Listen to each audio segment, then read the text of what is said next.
Hey guys, do I have something nice for you today? Well, if you wish to manifest instantly, but like all the time, this one is for you. And what motivated me to do this video for you today is this just happened to me. These are the discoveries I found after 20 years of research and practice of manifesting, and what I wish I'd known at the beginning. So here it is. Okay, so often happens is you decide that you wish for something and you decide you're going to manifest it. You watch the videos, you listen to the podcast, you read the books.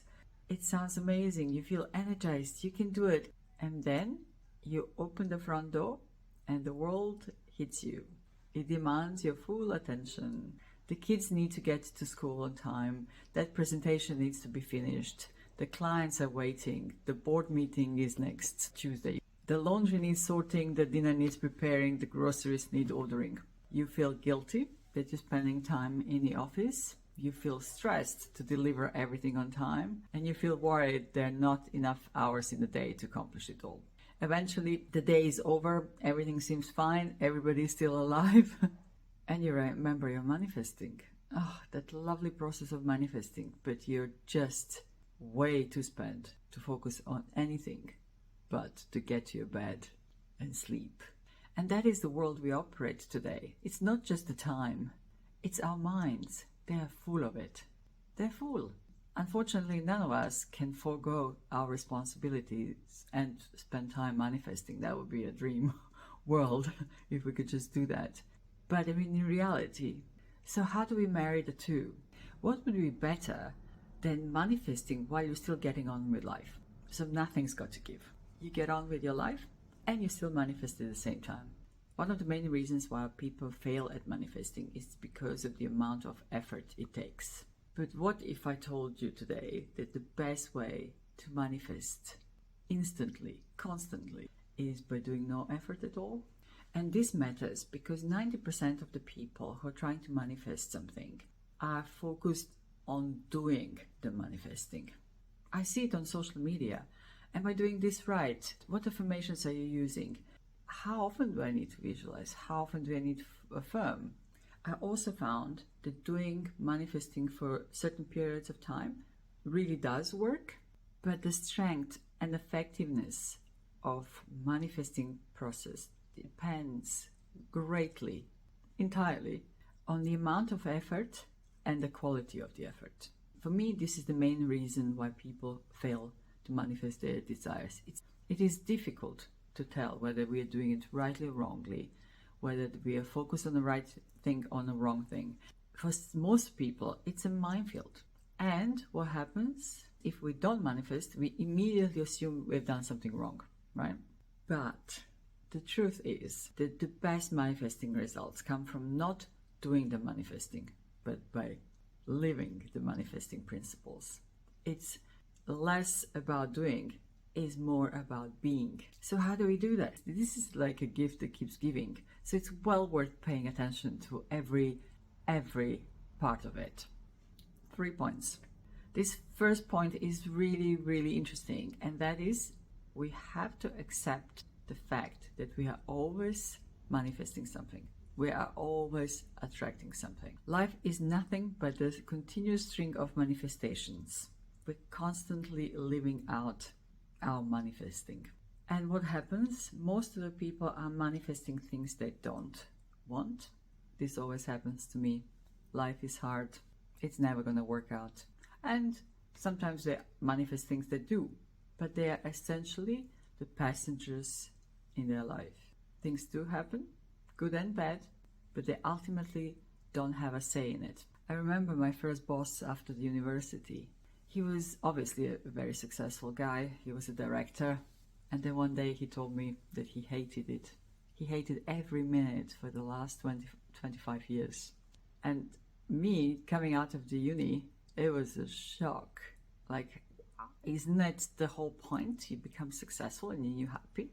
Yes, he became successful, but he wasn't happy. Why? He became successful in something that who knows who wanted for him, but definitely not him. That's not what he wanted. He did not consider that a success. He manifested it by accident. That can also happen. And then there are these others, us here, who want to live a life that we manifest by design, to succeed in creating things that we consider success. No matter what that is, as long as it's success for us. So point 1 would be become aware we are always manifesting something. And this is a huge step. It might seem trivial. Of course, yes, it's easy to accept. But the consequences of you accepting that we are always manifesting something are huge. Because the minute you think that, it'll lead you to align to what you really want in life and not what you don't want. So it is essentially a very powerful thing to do that has consequences that are not even a doing, it's a being. Accept that we are always manifest something and be accordingly. Because accepting that we are always manifesting something will inevitably lead us to align our words, our thoughts, our feelings, our beliefs, and our actions in line with what we want to have in life. Okay. Number 2, and I found this point really curious, and it took me a long time to figure out why people struggle with it. Focusing on your desire, on your goals and your dreams for a period of time a day really does work. But as we said at the beginning, the real magical manifesting happens when you're deliberately manifesting something without effort. Get that? Wouldn't you want to manifest all good things all the time? Of course we would. So what I also found that many people do is we do our manifesting practice and then spend the rest of the time wondering, when is it going to happen? How is it going to come about? Why isn't it here already? It's very easy to slip into feelings of impatience, worry, anxiety about your desires. However, if you find yourself feeling impatient and frustrated, you're only attracting more things to be impatient and frustrated about, right? So what works better to create this magical manifesting is the following. Instead, throughout the day, foster warm, loving feelings towards your desire, no matter what's happening around you. No desperation and no doubt. Your desire, your goal is supposed to make you happy. So if it isn't making you happy, don't think about it. So focusing on your desire, even for a very short period of time during the day, with a loving, warm expectancy, really does work wonders. In fact, your desire should be like a lighthouse for good emotions throughout your day. So as you're rushing around dealing with all kinds of things, thinking of your desire should pop like, there is that thing. There is this thing that's coming to me. I always like to imagine this scene of a little boy or little girl on a Christmas Eve. They're expecting to open their presents the following morning. There's no doubt.